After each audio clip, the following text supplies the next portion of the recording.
Is it Amor Fati? I don't Yeah, know. more fatty. So You it's can say it more Geordie than I can, so it's well, yeah. So it's a more fatty, and it's a Latin phrase again, which is translated to a love of fate. So this is probably one of the hardest ones to just take on for me anyways, because it's a stoic mindset in which like you're meant to make the best out of any situation. So we were just talking about losing a loved one. How the heck can you look at a situation like that and love it? Like it's really hard. um but it kind of goes back to what we were on about at the start of this, where it's every opportunity is an opportunity to practice a virtue or to Mhm. get better at something. So this book, the obstacle is the way. I mean, this is where this would fall into really. So you need to look at things in a way that you just have to try and make the best out of any situation, because life is going to throw everything at you and that is outside of your control.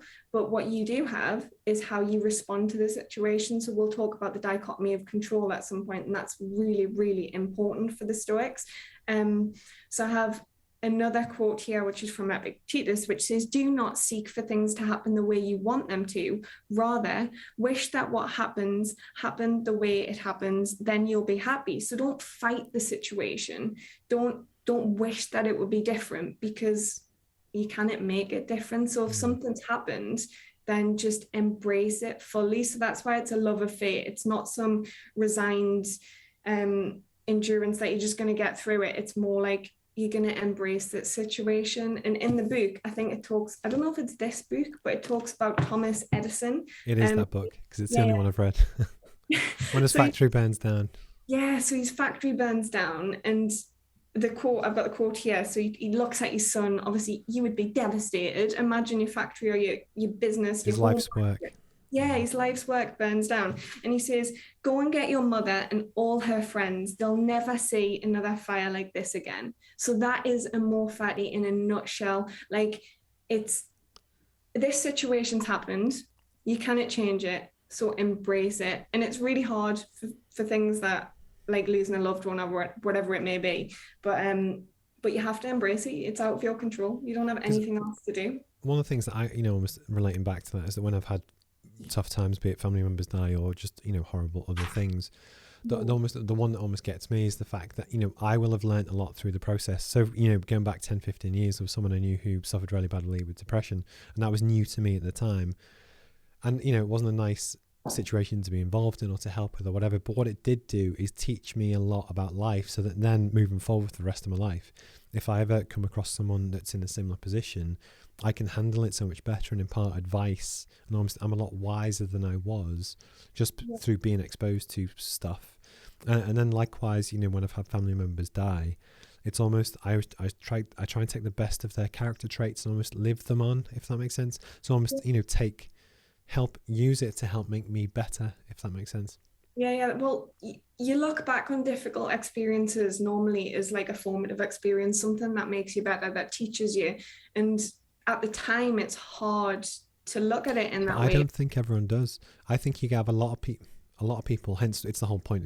So as a stoic, you would, and some people will, but they've never had a term for it. But you also get people, and I also have relatives like this, that something terrible happens and then it's woe is me, my life has ended. It's Yeah. all other people's fault, and they take it and it just cripples them, and that Yeah, has yeah. to just be a mindset Well, difference. it's the mindset difference. So like I've had a lot of stuff happen to me in my life where I could have easily like losing my family members at a young age, and then losing my mum. By the time I was 21, I had lost both my parents. Well, 20, because I was close to being 21, a close friend, and various other family members. And that could have just I could have just been like, right, this is it. I'm sick. Like, why on earth does this keep happening to me? It's so easy to fall into a victim mentality, and like it's fine. You might have to go through that in order to come out of it, but it's that first realization that it's your mindset, and it's a process to go from a negative mindset to more of a positive outlook. But it is totally possible, and it's just about training. So when I was saying like I look back on a situation that's been difficult, but I can see the benefits within that situation. And more fatty is kind of missing that stage where, oh, this sucks, this is awful, why is this happening to me? And taking like the benefits that you would see after a situation had occurred and just seeing it straight away in that situation. So Thomas Edison there saying, look, this is the best fire that you're going to see. Like he just embraced the situation to the max, and that's what it's about. And I mean, you don't have any other options, so it just helps you so much. It allows you to make the best of any situation, turn obstacles into opportunities, and just be a better person. So yeah, it's a really good one. It's hard, but it's a good one.